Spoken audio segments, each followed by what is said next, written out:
Ne balimaw aw bisimila Lenatech walanda kɔnɔna la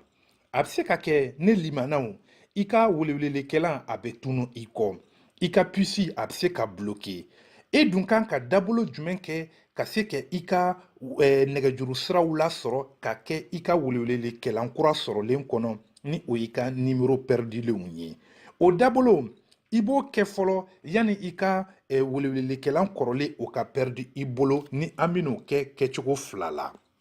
A fɔlɔ ye mun ye fɔlɔ i bɛ sɔrɔ ka don i ka kɔntakiti kɔnɔ i mana don ale kɔnɔ i bɛ sɔrɔ k'i tɛgɛ digi tɔmtɔmni saba kan nin kɛnɛ in mana labila ye i bɛ i tɛgɛ digi partage kan dɔw ka welewelekɛlan kɔnɔ i b'a sɔrɔ a sɛbɛnnen bɛ yen nɔ ko importer exporter a bɛɛ ye kelen ye i bɛ i tɛgɛ don o kan o mana kɛ sisan i bɛ korila bilalen sanfɛ i bɛ ale sugandi ni a sɛbɛnnen bɛ nanzarakan na ko sélectionner les contacts o mana kɛ i bɛ i tɛgɛ digi partage in kan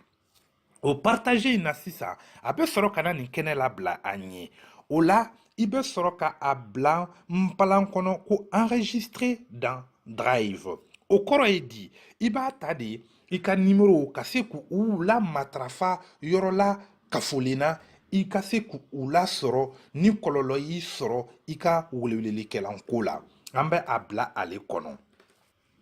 o la sisan an bɛna a bila an ka compte Gmail kɔnɔ o yɔrɔ la i jija cogo bɛɛ la i ka sɔrɔ i b'i ka compte Gmail ni i bɛ a mot de passe dɔn n'i t'a dɔn a laɲini mɔgɔ fɛ o ka se ka i dɛmɛ i ka se ka a mot de passe sɔrɔ ka d'a kan a bɛ se k'i malo sutura yɔrɔ dɔ la bamananw ka zana don dɛ boli kuma dɔn ka fisa n sen ka di ye an bɛ sɔrɔ k'a digi enregistrer kan o kɛlen k'o ban pewu i bɛ sɔrɔ ka na sisan ka na i ka google o nbalan ka i tɛgɛ dugu kan ko o dayɛlɛ o kɛlen i bɛ sɔrɔ ka digi google chrome kan ka n'i tɛgɛ digi tɔmtɔmni saba kan ka sɔrɔ ka jigin ka na dugumala la a sɛbɛnnen bɛ yɔrɔ min na ko version pour l'ordinateur i bɛ i tɛgɛ nɔgɔ bila o ale yɔrɔ la k'o kɛ k'o ban o bannen kɔ i bɛ sɔrɔ ka na nin kɛnɛ in sugandi ka sɔrɔ k'a sɛbɛn Google Contact o mana kɛ sisan i bilalen nin kɛnɛ la sisan i bɛ sɔrɔ ka jigin ka na duguma k'a digi nin yɔrɔ kan ko ancienne version bon ni a sɔrɔ i ma nin suguya ye i bɛ i ta digi ka a bila ancienne version na o la i bɛna bila nin kɛnɛ la ni i bilala o kɛnɛ la sisan i bɛ sɔrɔ k'a ye mɔgɔ kunkolonin kɛrɛfɛ a sɛbɛnnen bɛ yɔrɔ dɔ la ko plus ni kalakisɛ ja bɛ o plus nin kɛrɛfɛ i b'i tɛgɛ dugu kan ka sɔrɔ k'a digi importer in kan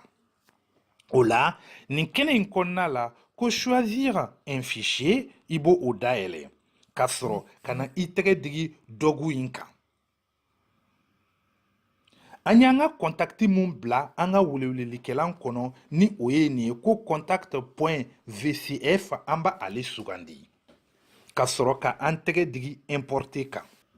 ne balimaw an m'a ye i ka numéro de téléphone ani i ka limanaw olu bɛɛ bɛna ɲɔgɔn sɔrɔ nin na a mana kɛ don min na n'i ye welewelekɛlan falen walima i ka puce bloquera